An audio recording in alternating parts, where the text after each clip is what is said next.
अपने सहयोगी दलों को भी कोर्ट में घसीट के रखते थे, जवाब नहीं दिया करते थे, कानूनी किताबें भी थोड़ी पढ़ते हैं। की बारी आई तो कुछ बोले नहीं, इसलिए ज्यादा मत समझाइए दीदी, आप ज्यादा मत समझाइए। नमस्कार दोस्तों, स्वागत है आप सभी का। आप देख रहे हैं मिस्टर इमाम। दोस्तों, आज का डिबेट वीडियो होने वाली है सुप्रिया श्रीनेत और सिद्धार्थ यादव के बीच में। दोस्तों, इस देश का पॉलिटिक्स इतना बदल गया है कि एक्चुअल इशू से भटकाने के लिए एक समुदाय को मोहरा बना दिया जाता है। कभी सीएए, एनआरसी, वक्फ बिल, 3 तलाक जैसी कानून ला के मेन स्ट्रीम मीडिया पर महीनों डिबेट किया जाता है और जो बेरोजगारी, महंगाई जैसी कई मुद्दे हैं उस पर एक डिबेट नहीं होता है। इसी स्थिति को देखकर सुप्रिया श्रीनेत भाजपा के प्रवक्ता को कहती है, कभी तो ऐसा बिल लाया कीजिए जिससे जन कल्याण हो, न कि हिंदू मुस्लिम के बहस में देश के जनता को असली मुद्दे से गुमराह करना। So guys, this is going to be a great video. I request you to watch it till the end. Let's start the main video. Picture चालू करो बे। सुप्रीम कोर्ट में सरकार के सॉलिसिटर जनरल ने स्वयं जो कहा, सुप्रीम कोर्ट ने उसी को दोहराया है। सरकार ने कहा है कि जब तक मैटर सुप्रीम कोर्ट में है, अगली हियरिंग तक सुप्रीम कोर्ट जब तक कह रही है, हम 2 विषयों पर उसमें कोई बदलाव नहीं करेंगे। हम वक्फ काउंसिल, वक्फ बोर्ड के विषय पर कोई बदलाव नहीं करेंगे और वक्फ बाय यूजर की प्रॉपर्टी, उसमें भी वो जो रजिस्टर्ड है और नोटिफाइड है उसको डी नोटिफाई करने का काम नहीं करेंगे। Boys, relax. मैं छोटी सी बात यहां पर यह कहना चाहती हूं। बीजेपी के प्रवक्ता ने कहा कि सरकार ने जो कहा वही सुप्रीम कोर्ट ने कहा। बिल्कुल भी नहीं। असलियत यह है कि आपने कोई एहसान नहीं किया किसी पर। आपके पास कोई चारा ही नहीं था। अगर सुप्रीम कोर्ट सुन रहा है तो आपको सुप्रीम कोर्ट की बात माननी पड़ेगी। आप बॉर्डर काउंसिल पे नियुक्ति नहीं कर सकते हैं, आप वक्फ बाय यूजर नहीं डिनोटिफाई या चेंज कर सकते। लेकिन क्योंकि यहां पर लोगों की बात हो रही है, मैं आपको बताती हूं, तिरुपति जी में, माता वैष्णो देवी में, जेके चैरिटेबल ट्रस्ट में, काशी विश्वनाथ में, अभी जो राम मंदिर की कमेटी बनी है, वहां तो यह भी प्रोविजन है कि जो डीएम है वो कमेटी 15 सदस्यीय कमेटी का मेंबर है, लेकिन अगर वो हिंदू नहीं है तो एडिशनल कलेक्टर बनेगा।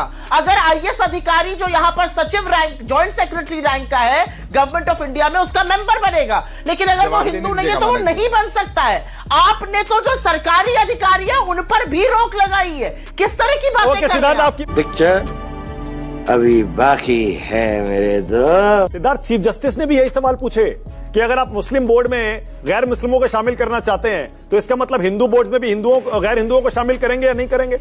मतलब आप ये जो गिना रहे हैं, मुझे फैक्ट्स बता रहे हैं और अलग अलग इंस्टेंसेस बता रहे हैं, इसका मतलब चीफ जस्टिस को ये सब नहीं पता है?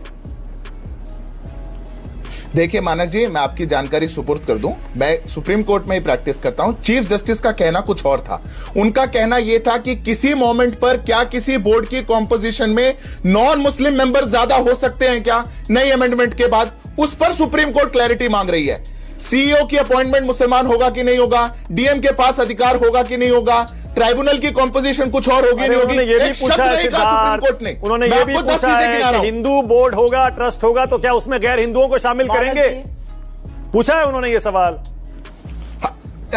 हाँ, अरे मैं जल्दी बोल, कल सुबह पनवेल निकलना है। मैं मानक जी, मैं आपको कौन सी बात बता रहा हूं, आप कौन सी पूछ रहे हैं।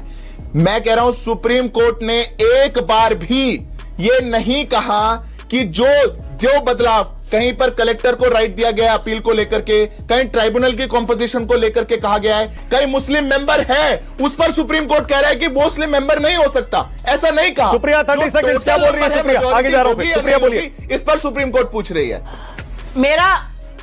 मैं मंदिर और मस्जिद के बोर्डों में नहीं जाऊंगी। सबको पता है सुप्रीम कोर्ट ने क्या कहा। यहां पर लच्छेदार बात करके उसको भ्रमित करने की जरूरत नहीं। लेकिन मैं ये जरूर बोलना चाहती हूं कि क्या कभी भारतीय जनता पार्टी शांति से बैठकर 10 सेकंड के लिए यह आत्मविवेचना करने को तैयार है कि आप जो कानून लाते हैं वो इस देश को तोड़ने का काम क्यों करता है, वो लोगों में शक, संशय, शुभा क्यों पैदा करता है, वो इस देश को जोड़ने का काम क्यों नहीं करता? चाहे वो वक्फ का कानून हो, चाहे वो फार्मर्स के खिलाफ आप 3 काले कानून ले आए, ऐसा क्यों होता है कि जिसका भला करने की आप दम भरते हैं वही इससे त्राहिमाम करता है? कभी तो सोचिए, कभी तो सोचिए। 10 सेकंड सिद्धार्थ, 10 सेकंड, छोटा सा जवाब। नाकाम हो रहे हैं। 10 सेकंड सिद्धार्थ, छोटा सा जवाब। आप कभी सोचने को तैयार हैं? ये आपके प्रधानमंत्री मंच से पंचर वाला कहते हैं, कैसे जोड़िएगा आप? लाया हुआ कानून देश को तोड़ने वाला नहीं, देश को जोड़ने वाला है।